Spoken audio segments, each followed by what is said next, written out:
اے بچیوں والوں تمہیں مبارک ہو، اے بیٹیوں والوں تمہیں مبارک ہو۔ اپنی بیٹیوں کو کبھی برا نہ سمجھنا۔ نبی پاک علیہ الصلوۃ والسلام فرماتے ہیں جس شخص کے بیٹی ہو وہ اسے زندہ دفن نہ کرے، اسے ذلیل نہ سمجھے، تو اللہ عز و جل اسے جنت میں داخل کر دے گا۔ بہت ساری بیٹیوں کی فضیلت کی حدیث ہے، مگر یہ حدیث ادھر جا کے لگتی ہے، دل کو چھو لیتی ہے۔ سنو تو صحیح اس کے الفاظ کیا ہیں۔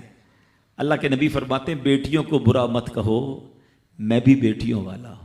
بے شک بیٹیاں تو بہت محبت کرنے والیاں، غم گسار اور بہت زیادہ مہربان ہوتی ہیں۔ صلی اللہ تعالیٰ علیہ وسلم، میرے نبی کا فرمان ہے کہ جس کی 3 بیٹیاں یا بہنوں کی اس طرح پرورش کرے، ان کو ادب سکھائے، ان سے مہربانی کا برتاؤ کرے، یہاں تک کہ اللہ عز و جل اسے بے نیاز کر دے، یعنی ان کا نکاح ہو جائے، تو اللہ تعالیٰ اس کے لیے جنت واجب فرما دیتا ہے۔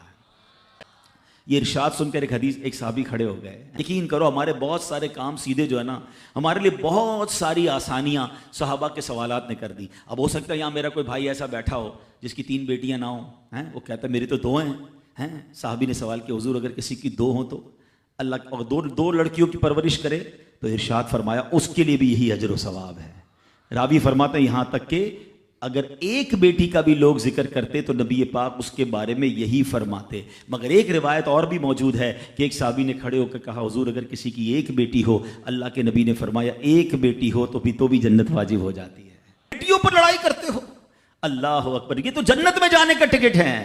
تو اپنی بیٹیوں سے پیار کریں، اور باپ جتنے بیٹھے نا مجھے پتا ہے وہ میری بات کی تائید کریں گے، شاید پیدائش پہ منہ چڑھایا ہوگا کسی نے، لیکن آج بھی باپ سے زیادہ کلوز بیٹی ہی ہوتی ہے۔ پیار وہ باپ سے بیٹی ہی کرتی ہے، گھر جاؤ تو بیٹی باپ کا انتظار زیادہ کرتی ہے۔ اور اسلام عورتوں کے حقوق کی شاندار انداز سے بیان کرتا ہے۔ اللہ کے نبی علیہ الصلوۃ والسلام فرماتے ہیں جب کسی کے ہاں لڑکی پیدا ہوتی ہے، سنو، گھر پہ مہمان آئے تو اچھا لگتا ہے نا، اور کوئی بڑا اہم مہمان آ جائے، کوئی بڑے بزرگ آ جائیں تو کتنا خوش ہو جاتے ہیں آپ۔ کئی ایسے بزرگ ہوں گے، کئی ایسے علماء ہوں گے، کوئی ایسی شخصیت ضرور ہوگی جس کو آپ اپنے گھر بلانا چاہتے ہوں گے، مگر آپ سوچتے ہوں گے یار وہ میرے گھر کیسے آئے گا، بہت بڑا آدمی ہے، بڑا مصروف شخص ہے، پسند تو مجھے بہت ہے مگر میں گھر نہیں بلا سکتا۔ سنو، جب تمہارے گھر بیٹی آتی ہے تو پتہ ہے کون مہمان آتا ہے؟ اللہ کے نبی فرماتے ہیں جب کسی کے ہاں لڑکی پیدا ہوتی ہے تو اللہ عز و جل فرشتوں کو گھر بھیجتا ہے۔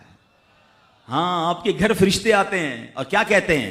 فرشتے آ کر کہتے ہیں اے گھر والوں تم پر سلامتی ہو۔ پھر فرشتے اس بچی کو اپنے پروں کے سائے میں لیتے ہیں، اس کے سر پر ہاتھ پھیرتے ہوئے کہتے ہیں یہ کمزور سی جان ہے جو ایک کمزور جان سے پیدا ہوئی ہے، جو شخص اس کمزور جان کی پرورش کی ذمہ داری لے گا تو قیامت تک مدد خدا اس کے شامل حال رہے گی۔ تو اب کبھی بھی بیٹیوں پر زیادتی نہیں ہونے دینی۔ ہاں، بیٹیوں کی دعائیں لو، بیٹیوں کی خدمت کرو۔ اور میں نے خود دیکھا ہے، آپ نے بھی دیکھا ہوگا، میں نے دیکھا ہے، بلکہ میں نے ایک طرح سے انٹرویو لیا ہے ایک رشتہ دار کا کہ یار آپ کی 4 بیٹیاں ہیں، 3 بیٹیاں ہیں، کہتا ہے یار جب سے بیٹیاں آئی ہیں پتہ نہیں رزق کدھر سے آ رہا ہے۔ بیٹیاں تو کیا آئی ہیں، اللہ نے رحمت کے دروازے کھول دیے ہیں، کیونکہ اس نے منہ نہیں چڑھایا۔ کچھ ہوں گے ایسے بیٹیوں والے جن کا ہاتھ تنگ ہوگا، تو غور کرو جب بیٹی ہوئی تھی تو شکر کیا تھا یا شکوہ کیا تھا؟ اللہ نے تو بھیجی تھی رحمت تمہارے گھر پہ، تم نے اس وقت بھی اللہ کو ناراض کیا، بیوی کو گالیاں دی، ہنگامہ کیا، اب کہتے ہو رحمت نہیں آ رہی۔ تم نے تو کتنی ناشکری کر لی۔ اگر تم سجدہ شکر ادا کرتے، اللہ کی بارگاہ میں رضا راضی رہتے، اللہ بیٹیاں تو دیتا مگر تم پر رحمت کے اور دروازے بھی کھول دیتا۔ اور ہم نے دیکھا ہے لوگوں کے رزق کو بڑھتے ہوئے۔ تو کبھی بیٹی کی پیدائش پر آپ نے منہ نہیں چڑھانا ہے، ہاں، نہ اپنی زوجہ کو تانے دینے ہیں، اور بیٹیوں کا خیال رکھیں۔